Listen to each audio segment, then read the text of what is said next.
We're about 180 feet above the south fork of the Guadalupe River. I just wanted to show you several features of this very top layer of concrete, or we could say top layers, and we can see two layers there. One of the features is the inclination of the material. The inclination is leaning slightly to the left, which is to say these blocks are leaning into the hill. And that's what we find in Bosnia. That's what we find throughout the Balkans, the Bosnian Pyramid Complex. All the structures are composed of inward leaning baked claystone material, alternating with soft earthquake mitigating clay. Same with the hills in South Africa that I've diagnosed.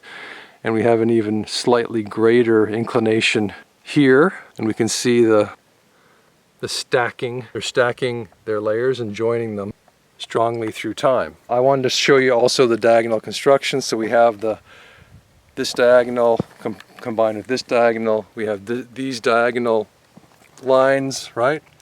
Diagonal to the flow, 45 to the flow. So those are all 45 to the flow, 45 to the flow. Triangular construction, that's all we see, 45 to the flow. And geology wants you to believe that that line, which keeps going, by the way, is natural. And another 45, which meets it. We have this essential 45, right? That keeps going and going and going. Then we have one that meets it here. And geology wants you to think that that's natural. It's a crack, it's a fracture.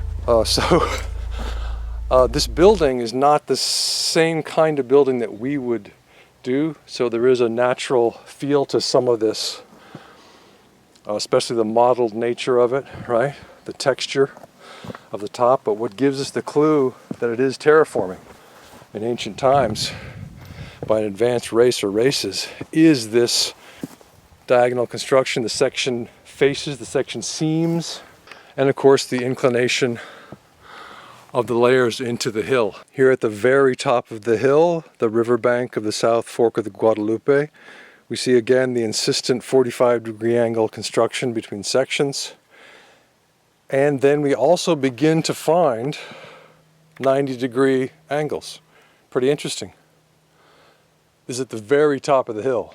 The strength of the riverbank did not need to be as strong, so they didn't need to insist on diagonal construction. They went back to occasional 90-degree construction. That's all 90-degree right there. And that looks like another 45. Interesting, they're mixing 90 and 45-degree construction, but they're keeping the essential triangular quality, like this stone I'm standing on is much like an equilateral triangle. So it's pretty incredible. I just want to note also that here at the Mystic Crossing on the south fork of the Guadalupe River, we also have a base layer of concretized gypsum that is inclined into the face of the hill. And I just wanted to show you where we can see that very clearly, right down here. Normally the foliage obscures that kind of analysis, but right here we have the ability to see how the ancients built their layers, and that was to incline them into the face of the hill. So we're looking at the face of the hill, okay?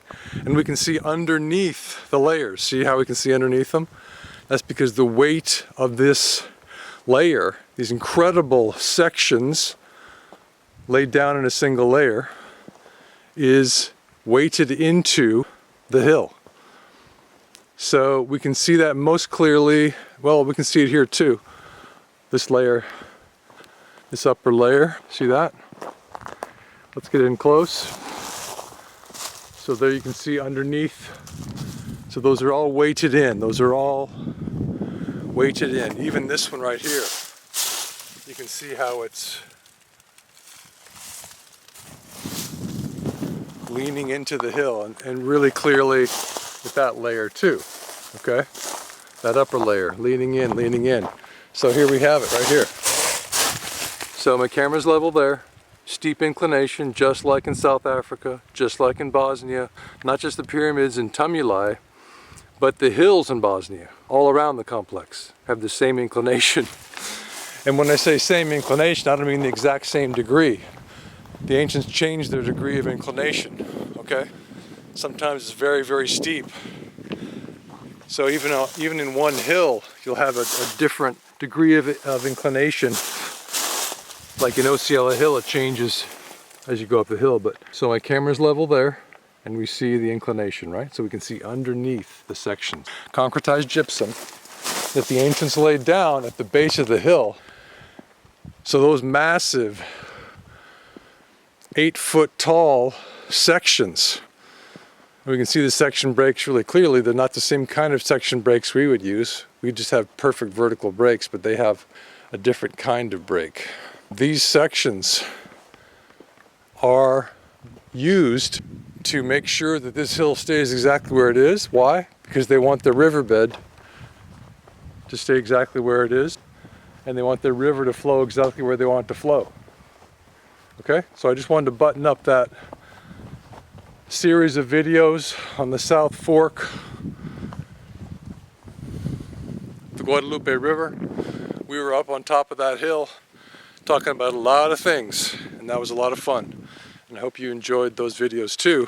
This is Jock Doubleday reporting from Central Texas. I hope everyone has a scientific day.